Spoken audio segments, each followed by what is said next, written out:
Hello and welcome to episode 7 of Mortgage Mythbusters.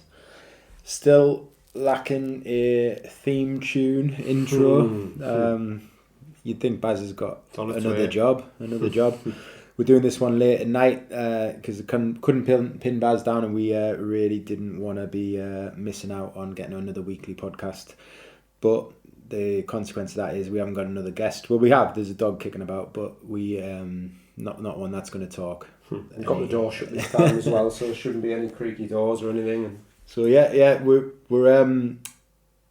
we're good to go. This is episode 7. We every time we have to check, so it feels like we're talking a lot, but I suppose we've talked nearly 9-10 hours about mortgages. And Baz is still coming back, so it tells you a lot, doesn't it? Forced to. So no guest today, but that doesn't mean that we can't talk. So I thought I'd put myself in the spotlight. I'm going to have a bit of a grill. But firstly, we'll touch on last week, episode 6, which was the mortgage advisor does all the work. Now that there's nobody here to argue with me, I think that myth wasn't busted. Well, it was busted by one person, so I want to know when you're getting the rest on, really. Yeah, they are. That's what I think we have to do. I think it'd be good just in like a non-jokey way. It'd be nice to hear what everyone else does and where they fit in the puzzle, really, for me especially. Yeah, I mean, with Adam, he busted the myth, and we got him on there, and that's why we named that episode what it was, because he does do all the work, as does Laura. The other advisors do a lot more appointments than I do, so we're always gonna. I'm always gonna definitely kind of hold my hands up to that. But we busted that myth well. Have you got any questions from last week to follow on before we move on to the new one? Just where do you think it'll go? Do you think you will end up taking on more staff? I mean, the way the climate is at the minute, obviously it's a bit rocky to how you are. Do you know what it is? We spent a lot of money, as you know, on the website, the development of the app, the building physically, even the production of this podcast, and then obviously we took on 2 new staff. Yeah. And that ate into a lot of what we would class as the war chest, like every company has. You spend money to make money. Yeah. And sat there doing nothing is all good because you've got it for a rainy day. But to take that next level, you have to do this. Now, I couldn't have come at a worse time because of what everything we're going through. We have been so busy, Baz, with almost customer service, which you would think is a good thing. Of course it is, but you don't charge for customer service. We've already made the money. And then we've had an absolute windfall of new customers come and contact us. But what's happened is they are contacting us because they're interested to know how this current climate's going to affect them. We're not transacting and we're not charging fees, which we'll get on with our myth. Yeah. But it's one of those where in my head, we have to do it and we can't take advantage and charge fees for this to put people's peace of mind. Hopefully in the future they'll remember that and they'll come back to us. So, did I need more staff when we made less money? Yes. Isn't that interesting? So it is, but that's more of like almost like a therapy. It is. That's what have you pinched that off me? Because that's what I call it. Just very clever. No, but it is though, isn't it? It's like it was like not COVID. Making money. Yeah, we were definitely a therapist in COVID, not making much money. But this time round, the government weren't coming saying, we're going to pay for your nice new office. We're going to do this. So it's one of those where we've just got to rebuild that war chest before we commit to taking on more staff. So losing Adam is a big bit. So we're restructuring our workforce. But do you need more staff anyway? At the minute, do you think you still need more? Do you know what? Because I'm not greedy always, because I could just sit there and make them work the backsides off and take a bigger profit as the owner of the company. But the service can be affected. We've never had a bad review. We've never had anybody come on our social channels. I'm probably inviting them now. But we've never had a bad review. One if you want. So you've never had a bad review with the staff you've got and how busy you've been. Which shows that again, as that goes back to the myth, doesn't it, of mortgage advisor does all the work. That's a testament. But you know what? I wasn't spending money to look good on Facebook and Instagram. We expanded the office to give the guys better productivity. They've got more space. They've got their own meeting rooms. They've got their own setup. They've got their own setup at home, so they've got an identical workstation of what they've got here at home. So they're going to be more productive. The system we've built is phenomenal. It's about 3 members of staff in itself. Yeah. Then you've also got the website development, which drives more traffic, but it gives a lot of information on there that people would normally pick our brains about on a phone call. So in a way, that's helping cut down on. I don't want to say it's sort of dead time, but like non-productive time for you, not where you're not making money. You're answering people's questions. You're putting their mind at rest. The website's doing that for you in a way. Yeah, and we're learning. Quick reference, And like for me, as someone who's extremely busy as ever, I just think like it's easy for me to look on a website to get a definitive answer sometimes than it is to ring someone and wait and talk. And in these videos, it's all good, but these little TikToks, for all we hate it, as a medium, it just goes against everything what the financial industry is about. Yeah. But actually, we're going to learn that that's not the case, because those 30-second videos explaining something that we spend a 30-minute appointment, at least the allocation of that 30-minute appointment, booking in a customer to ask that question and us answer it, which then may lead to a mortgage appointment in terms of needing an agreement in principle. Yeah. But if they're getting the information then, yes, we're going to not win every customer over because they'll just use the information and bugger off, quite rightly. But then there'll be some that'll come and use us. But also we're servicing them. So the website has so much of a library on there that gives the media, in terms of a mortgage market, great access, because it's there, it's free. If they don't come to us and get it, they'll go elsewhere. And if we've got a website built like we have, I don't want to talk numbers, but everyone knows how much a good website costs and how many hours. And then it's like a baby, you have to nurture it, because otherwise you've just built a website, spent lots of money on it, that doesn't do anything. Yeah. So it's madness.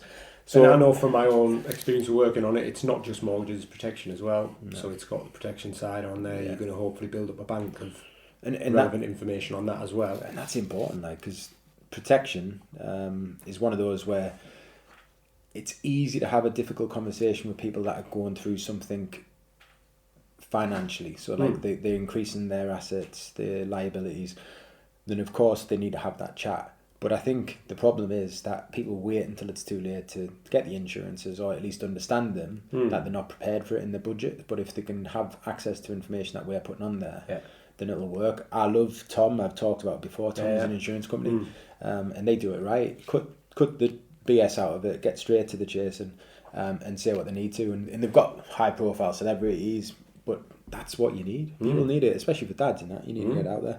So the long-winded answer to your question is, am I going to take on more staff? At the moment, we're going to build up a new war chest. We don't need to build the website. We don't need to design an app. We don't need to be expanding the office physically, but I wouldn't rule it out. Not in the next year, but I wouldn't rule it out. We've already taken on the expansion. We are leasing more space than we've got, but we're just not going to be developing it. We're going to keep it because we don't want to give it away, because then otherwise we need to get a new premises. But no, we will need new staff. I think if we fast forward a year, we will need a new admin. I'm going to call that a new Leonie. Leonie, when she left, we are lost. What she did on the front end is something that we've managed to all do, but it's a bloody headache. I'm doing a bit of it at the moment, and you just feel like you've never closed your you never shut down your workstation. Well, then she'd be a good one to get on as well, wouldn't she? Are you listening? Only if you're listening. No, I think it'd be good to kind of to show you what skills you'd need in someone else. She would be good if she's around. But so you're missing that. We're missing that. Then obviously. So what's happening with that now? Is everyone having everyone's just chipping in? Okay. Yeah. But that's not a bad thing, because everyone is so experienced that you're getting the answer straight away. So the service for someone on the external has not dropped one little bit, whereas on the face of it, we need someone to do that. We need a new paraplanner, because we've got a full-time paraplanner in the business who's leaving. We've got Alice and Bobby and Chris and Charlotte that can paraplan, but that's not their main jobs. So we need to be moving it over to replace an Adam in the future. But as we do that, we need to grow. We're probably going to need more mortgage advisors. We're going to have more business coming in. We then need. So it's probably happened at a good time in a way with Adam going. We could double our staff, but before we do that, we probably need to quadruple our input. Because at the moment we can cope with double the amount of business. We know that because we have previously. So let's just see where we get. I like balance, isn't it? It is. I like having someone being able to contact us and get their mortgage submitted that week.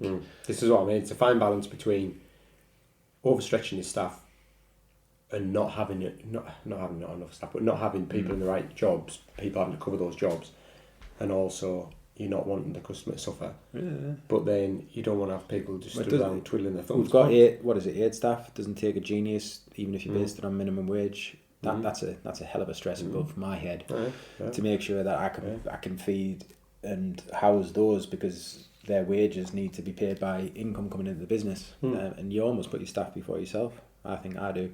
But I'm also thinking about them when thinking about taking someone new on, because is that eating into their protection of this war chest I was talking about? So the answer is yes, but not yet.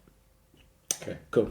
Yeah, good. So today's myth, kind of this type of conversation, is all we want is your money. So the myth is all a mortgage advisor wants is your money. Right. Yeah. Back to like the old Wolf of Wall Street type, you know.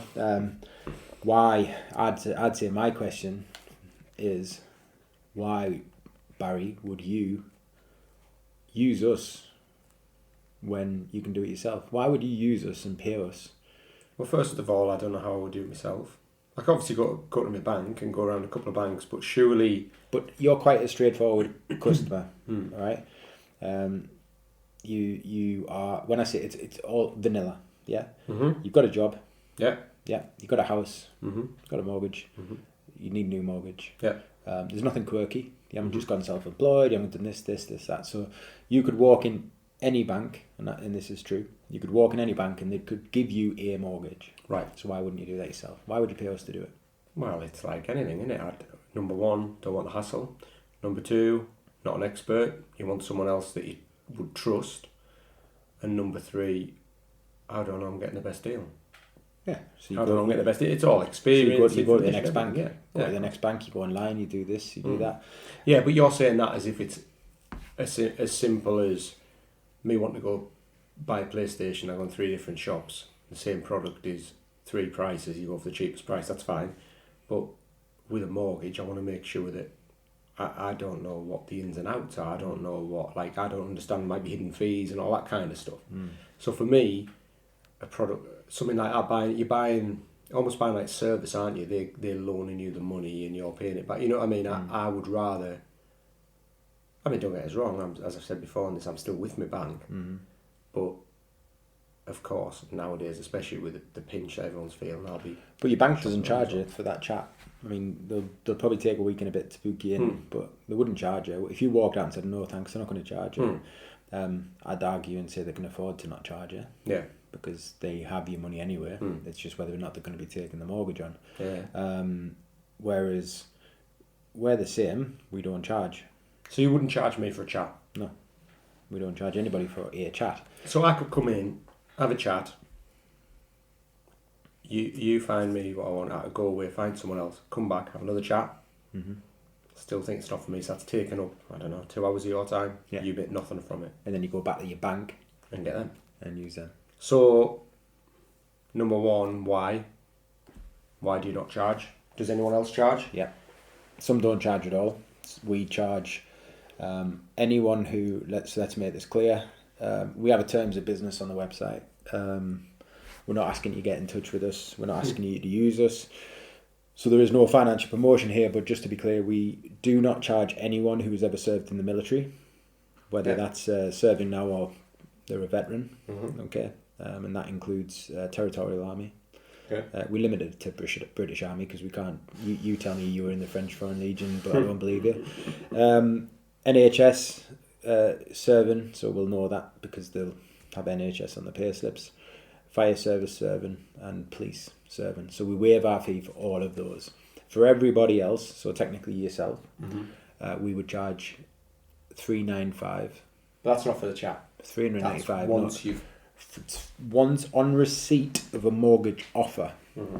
Now that might sound to someone who's not too interested. Interested, completely wrong. Educated. That what's a mortgage offer? Is that just we can offer you this mortgage? No. A mortgage offer is like a set in stone. We've submitted the application for you. The advice has been turned from a theory to an offer. So a paper offer that says a binding offer. This mortgage is there and available. And it's valid for, let's say, 3 to 9 months, sometimes 12 on a new build. That is done. We've done our job. So at that point we charge. Why do we charge then? Well, we've done our job. We've done what we said we could. But up until that point, the mortgage may not have gone ahead. If you're a good broker, you'll do it right first time and it'll always come out the back end. You say you can do it, it'll happen. But there's things that can crop up, like the property being downvalued, the property being unsuitable for mortgages. Now, that's not your fault, the customer. So why would we charge you for that? That happens before the charge. Yes. Right. So the valuation has to be done as part of the assessment. So the bank will assess you and then they'll assess the property. Yeah. Okay. If both are assessed and suitable, then the mortgage underwriters will issue a mortgage offer. So the mortgage offer comes out. We've done our job. Done what we said we would. During the process, if anything else happens, like they say it's unaffordable, then our job is to convince the underwriter and point out an evidence that it is. If they disagree and say that mortgage is not affordable, therefore we can't go ahead, we can't be charging the customer. We haven't done our job properly. Yeah. Very rarely happens. You can certainly get to loggerheads with the lender. They have a rule called plausibility, which they can always overwrite. So it might be you've put in overtime because it's summer and they're going to say, well, we're not going to take all of that because come the winter, you're not going to be doing overtime because it's a seasonal job. You could say, well, the P60 demonstrates otherwise. But basically it gets into a, like, convince us that this is going to happen. If they disagree and we haven't done our job to standard, then it shouldn't have went there in the first place. So that would be us letting them down. The property isn't our fault, it's not the customer's fault. So why should we charge it? We charge it when we've done our job. At that point, the seller of the property might pull out, say I'm not selling the property anymore. Right. So therefore we did our job. Yeah. So it's... but they've not gone and bought that property. So although it hits the customer, it would hit me. Yeah. It's not your fault. You've done all your bits, so you need pay. Basically. Yeah. And I mean, you could say that the valuation is now our fault, so we should charge then as well, but it's not, because it's not the customer's fault. We've delivered the mortgage offer. The reason we choose to do it a mortgage offer and not completion is because there is a statistic out there that says that from offer to completion, the amount of mortgages, especially purchases, that may not go through because of the legal side might be minimal, but it's a lot of work to get to the offer in the first place, whether that be paperwork, admin, time. Yeah. But the caveat to that is if you pay that $395 on receipt of your mortgage offer and you pull out that property because you find, I love this, you have quadruplets, you suddenly don't need that 2-bedroom property, you want to buy a 4-bedroom property. Yeah. Then when you come back to us and say, right, I found a new property and I'm now needing a mortgage on this one, we don't charge you again. So we get back to... say I was in a chain. Yeah. Chain breaks down, someone's not buying my house, Yeah. or the house I was buying goes. Would you then charge me again? No. That's all. No, so I mean, in that instance, you could say you would still be buying your property and the mortgage would still stand, but your buyer pulling out of your house might mean that the person you're buying off isn't content because they need to carry find on. someone else. Yeah. So you might change property, and if that's the case, then no, we wouldn't charge you again because for all we're doing it again, we know we can do it. Subject to the property being suitable security, we'll get it. So it would be harsh to basically, charge I'm only twice. paying once. I'm only paying once per mortgage in effect. Is there any instance where I'm paying twice per mortgage? No. Right. So and what do I get for that? What do I get? How do you? Let's dig into it. And what do I get for my money? £395. What do I get? Okay, so you would already have had the appointment, the whole of market research, which is worth something in itself. You would then get the service of... So that, just to break that down, and that's the appointment, that's face-to-face, me telling you what I want, what I earn, etc. And then or you telephone, going away. Or telephone, and we'll email over the documents. But you then going away we'll tell and you, finding... We'll tell you without any commitment or any disclosure in terms of an authority to proceed, where we would have signed a fee agreement, would have discussed the fee agreement, but we haven't agreed to transact. We'll tell you that it's your bank, or Barclays, or HSBC. So you could, if you wanted to, go there. Some brokers would not disclose their lender at that point, because in our opinion, why wouldn't they? But we would give you that option. Then when it comes to, yes, Paddy, let's get going, what we will do is we'll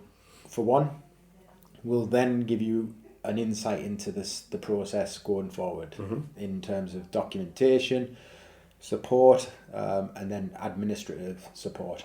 So that'll be what happens next, but we'll do it at each stage. Now, we've got different members of staff for each stage to make it easier. You meet a different person whose expertise is in that area. Yeah. So that might be just getting you agreement in principle, which means you can then go to an estate agent. So at that point, it means you're very valuable to the person you're buying the property off.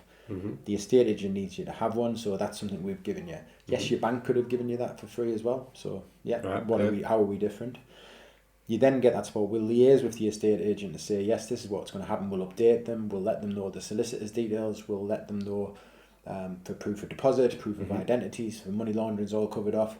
And we'll keep them updated through the process so that they can update their vendors to say valuations coming around, mortgages offered. And we'll give that service to not just you, your solicitor, and the estate agent, albeit if it's a private sale, the person you're buying the property off. Yeah. Get your mortgage offer. That's a quick jump to what we do, but there's submitting the application, completing the application, looking at bank statements, looking at pay slips, making sure that we're not going to be sending a pay slip up to a lender that's going to have a problem with it. We will pre-underwrite technically and make sure that that is sufficient for what the lender wants. If it's not, we might switch fire to a So do you lender. have a list of specifications? It's called criteria. Yeah, criteria. Each one's different, I take it. Yeah, it's getting a bit more uniformal. But the criteria, for example, Halifax want 1 month pay slip. Yeah, 1 month, that's it. Some lenders will want 6 months. It doesn't mean that we have to... So with Halifax, if I, in theory, if I come to you, I know I've had a good month, loads of overtime, I could just chuck that pay slip in. It looks like I could afford more than I can. I know obviously your job is to do your due diligence. We'd still get 3 months pay slips. Right, okay. But we wouldn't put on the application that good month multiplied by 12. We would look at year-to-date figures. Yeah. Okay. Yeah. But Halifax will themselves tell you that their niche in the market is because they only take a month's pay slip, or 4 if you paid weekly. Yeah. Is that actually if you have had a good period of overtime and additional income, then they will average that. So you could play that. I mean, this is no one's doing anything wrong here, and it may seem like you're manipulating the process. You're not. We could have 6 months pay slips. I can use the data on those pay slips to demonstrate to you probably about 10 different mortgage amounts I could achieve with different lenders. Right. For some I'd use the full 6 months. For some I'd just use the latest month. For some I'd use a selection of the last 6. Okay, so they would want 3 from the last 6 pay slips. The year-to-date figures on there, so an underwriter doesn't just overlook it. Right, okay. And same with bank statements. We've got to get you 3 months bank statements. Halifax don't request bank statements as standard, so they will trust what we do. So before we've even submitted the application, we've made sure that, for one, if Halifax asks for those bank statements, there's everything on there that they would know about anyway. Just because they're not asking for them doesn't mean that they're ignoring them. They're trusting in us. Yeah, but how does that work? Speed. Does that put you at... Yeah, but that's where we earn our money, and it's what our qualifications about. I look at a bank statement, and it's like looking into the matrix of you and being able to see all your zeros and ones and understand the type of customer you are, where the risks are. And again, you could have just had the perfect 3 months. That will happen. But too right, if you're buying a property, you would have prepared for that. It's not wrong that you've made your bank statements the best they've ever been. I mean, to be honest, for me, I just because of the way I am and how much I would worry, I'd rather come to you with the lowest bank statement to make sure. Yeah. See if, you know what I mean? Yeah, I mean, I think it's down to each person. Yeah, we don't just go by the FCA rules. We go by our own.